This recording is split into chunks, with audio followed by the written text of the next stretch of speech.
건강을 위해 매일같이 땀 흘려 운동하시는 분들 참 많으시죠? 특히 60대 이후 시니어 분들께는 건강한 노년을 위한 필수적인 활동으로 여겨지기도 하는데요. 그런데 만약 지금 여러분이 열심히 하고 있는 그 운동이 사실은 소중한 무릎과 허리를 서서히 망가뜨리고 있다면 어떠실까요? 건강을 지키려던 노력이 오히려 몸에 독이 되어 돌아올 수도 있다는 충격적인 사실, 과연 어떤 운동들이 우리 몸에 예상치 못한 위험을 안겨줄 수 있을까요? 오늘은 정형외과 의사의 시선으로 60대 시니어에게 독이 될 수도 있는 의외의 운동들을 함께 살펴보며 우리가 놓치고 있던 건강관리의 맹점을 짚어보려 합니다.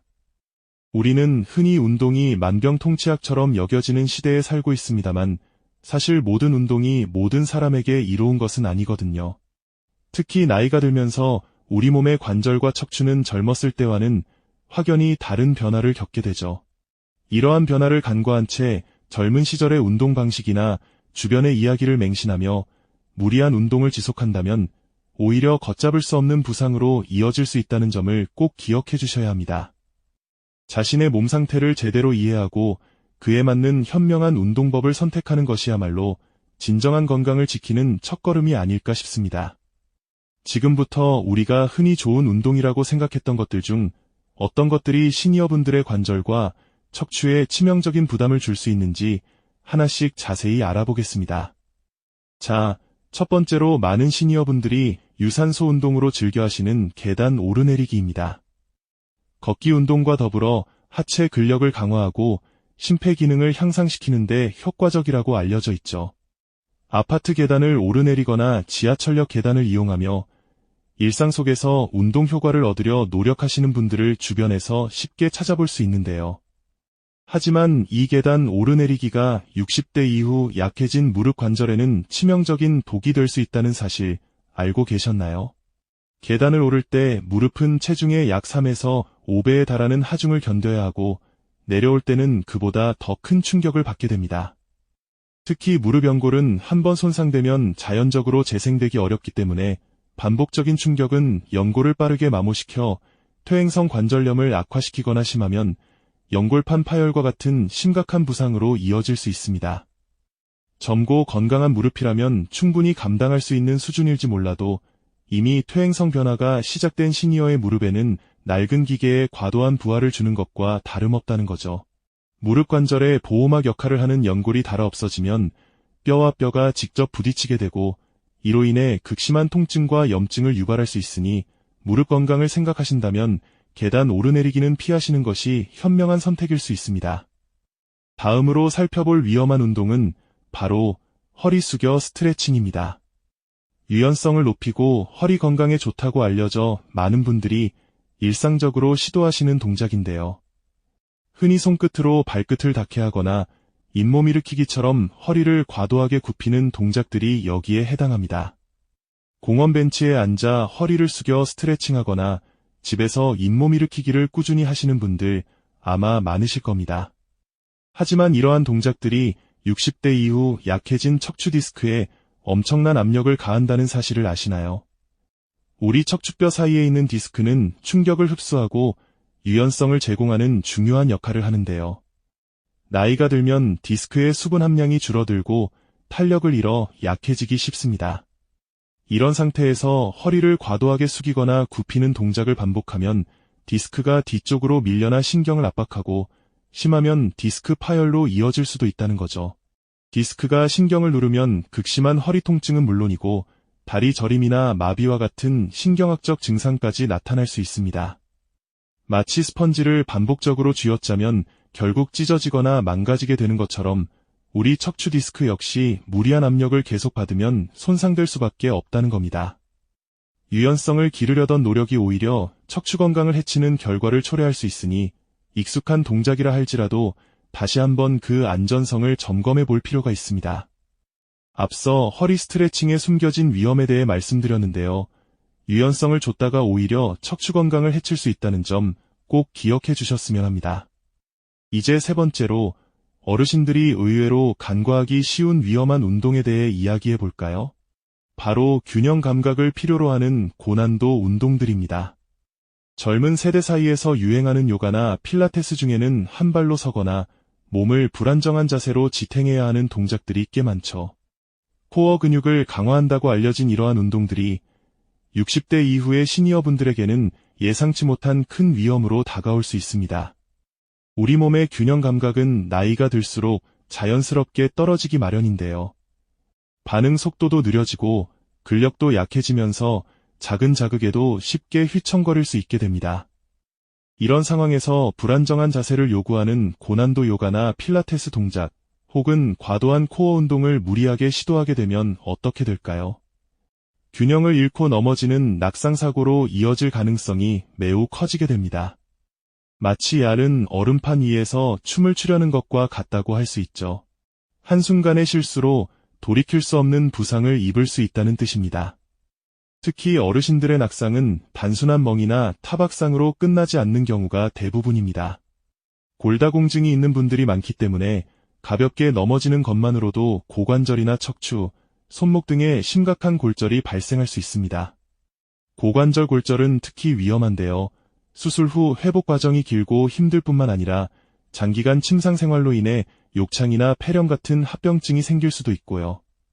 심지어는 거동이 불편해지면서 삶의 질이 크게 떨어지고 독립적인 생활을 유지하기 어려워지는 안타까운 상황까지 초래할 수 있습니다. 주변에서 낙상으로 크게 다치신 분들의 이야기를 들어보신 적 있으실 텐데요. 바로 이런 이유 때문입니다. 건강을 위해 시작한 운동이 오히려 병원 신세를 지게 만드는 역설적인 결과를 낳을 수도 있다는 점 꼭 명심해야겠죠. 자, 지금까지 우리가 흔히 건강에 좋다고 생각했던 운동들이 60대 이후에는 오히려 독이 될 수 있다는 충격적인 사실들을 함께 살펴보셨습니다. 그렇다면 과연 어떤 운동이 좋은 운동이라고 할 수 있을까요? 정형외과 전문의로서 저는 단호하게 말씀드립니다. 내 몸을 제대로 아는 것이 바로 최고의 운동이라고요. 획일적인 운동법은 존재하지 않습니다. 사람마다 나이와 체력, 건강 상태, 그리고 관절이나 척추의 퇴행성 변화 정도가 모두 다르니까요. 마치 맞춤옷처럼 운동 역시 내 몸에 꼭 맞는 처방이 필요하다는 이야기입니다. 예를 들어 무릎 관절염이 심한 분에게 계단 오르내리기는 독이 되지만 비교적 건강한 무릎을 가진 분에게는 좋은 유산소 운동이 될 수 있습니다. 척추 디스크가 약해진 분에게 허리 숙여 스트레칭은 위험하지만 건강한 척추를 가진 분에게는 유연성을 높이는 데 도움이 될 수도 있죠. 중요한 건 내 몸이 지금 어떤 상태인지 정확히 파악하는 것입니다. 이를 위해서는 전문가의 도움이 필수적입니다.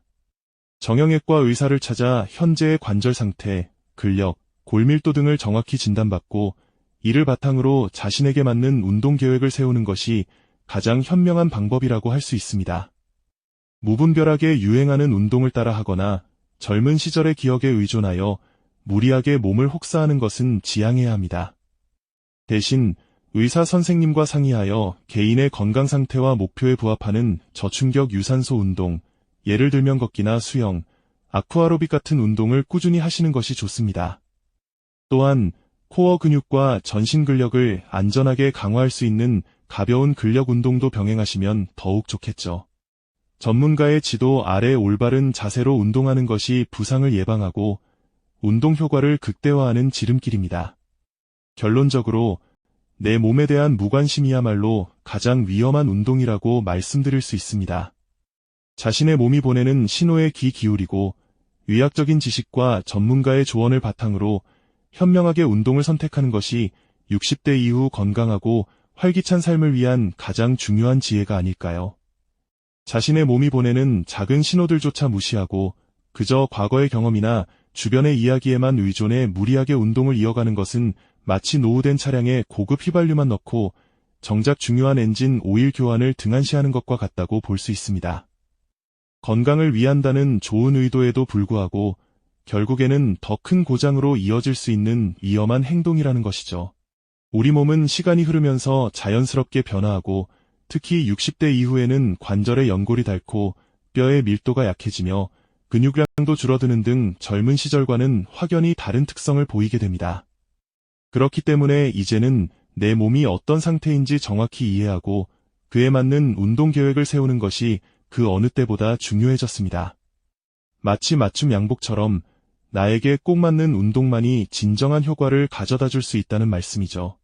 이를 위해서는 반드시 정형외과 전문의를 찾아 현재의 관절 상태는 어떤지, 근력은 충분한지, 혹시 골밀도가 약해져 골다공증의 위험은 없는지 등 전반적인 신체 컨디션을 면밀하게 진단받는 과정이 필수적입니다. 단순히 운동이 좋다더라는 말만 듣고 시작하기보다는 과학적이고 의학적인 근거를 바탕으로 나만의 운동 가이드라인을 설정하는 것이 현명한 선택일 겁니다. 많은 분들이 젊은 시절에 건강했던 기억에 기대어 그때처럼 몸을 움직이려 하시거나 혹은 매스컴에서 유행하는 특정 운동법을 무작정 따라 하는 경우가 많습니다.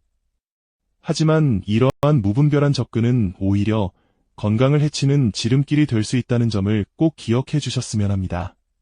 예를 들어 옆집 친구가 좋다고 하는 계단 오르내리기를 따라 했다가 무릎 통증이 심해지거나 허리 유연성을 높인답시고 과도하게 허리를 숙이는 동작을 반복하다가 디스크에 무리가 가는 등의 상황이 발생할 수 있는 것이죠. 우리의 몸은 각자 다른 이야기를 품고 있기에 다른 사람에게는 약이 되는 운동이 나에게는 독이 될 수도 있습니다. 이것이 바로 내 몸에 대한 깊은 이해가 최고의 운동이라고 말할 수 있는 이유입니다. 자신의 몸이 보내는 미세한 신호에 귀를 기울이고 의사 선생님과 허심탄회하게 현재의 건강 상태와 운동 목표에 대해 상의하는 것이 중요합니다. 그리고 그 상담을 통해 개인의 건강 상태와 목표에 부합하는 저충격 유산소 운동을 꾸준히 실천하는 것이 좋습니다. 걷기, 수영, 아쿠아로빅처럼 관절에 부담을 덜 주면서도 심폐 기능을 강화하고 전신을 활성화할 수 있는 운동들이 대표적이죠. 또한 전문가의 지도 아래에서 안전하게 코어 근육과 전신 근력을 강화할 수 있는 가벼운 근력 운동을 병행하시면 더욱 좋겠죠. 올바른 자세로 운동하는 것이 부상을 예방하고 운동 효과를 극대화하는 가장 확실한 지름길이라는 점을 잊지 마십시오. 잘못된 자세로 무리하게 운동하는 것은 오히려 독이 될 수 있으니까요. 결국 60대 이후 건강하고 활기찬 삶을 위한 가장 중요한 지혜는 바로 내 몸에 대한 무관심이야말로 가장 위험한 운동이라는 사실을 인지하는 것에서부터 시작됩니다. 그동안 건강을 위해 열심히 해왔던 운동들이 사실은 내 몸을 서서히 망가뜨리고 있었다는 충격적인 진실을 마주하는 순간 많은 분들이 큰 혼란과 함께 깊은 깨달음을 얻으셨을 겁니다. 나도 혹시? 라는 현실적인 두려움과 함께 지금 당장 나의 운동 루틴을 점검하고 올바른 지식을 찾아야겠다는 절박함을 느끼셨기를 바랍니다. 무심코 지나쳤던 통증이나 불편함이 어쩌면 몸이 보내는 경고 신호였을지도 모른다는 사실을 이제는 외면하지 마십시오. 고령화 사회로 접어들면서 단순히 오래 사는 것을 넘어 건강하게 오래 사는 것의 중요성은 더욱 커지고 있습니다. 오늘 우리가 나눈 이야기는 단순히 운동 정보를 넘어 60대 이후의 삶의 질을 결정하는 아주 중요한 지혜라고 생각합니다. 자신의 몸 상태를 객관적으로 인지하고 전문가의 조언을 받아 최적의 운동법을 찾는 노력이 여러분의 남은 인생을 더욱 풍요롭고 활기차게 만들어줄 것이라고 확신합니다. 그러니 여러분, 이제는 나 자신을 위해 현명한 선택을 할 때입니다. 이 영상이 도움이 되셨다면 좋아요와 구독 부탁드립니다. 여러분의 응원이 제게 큰 힘이 됩니다. 다음 영상에서도 더 유용한 정보를 공유하겠습니다. 감사합니다.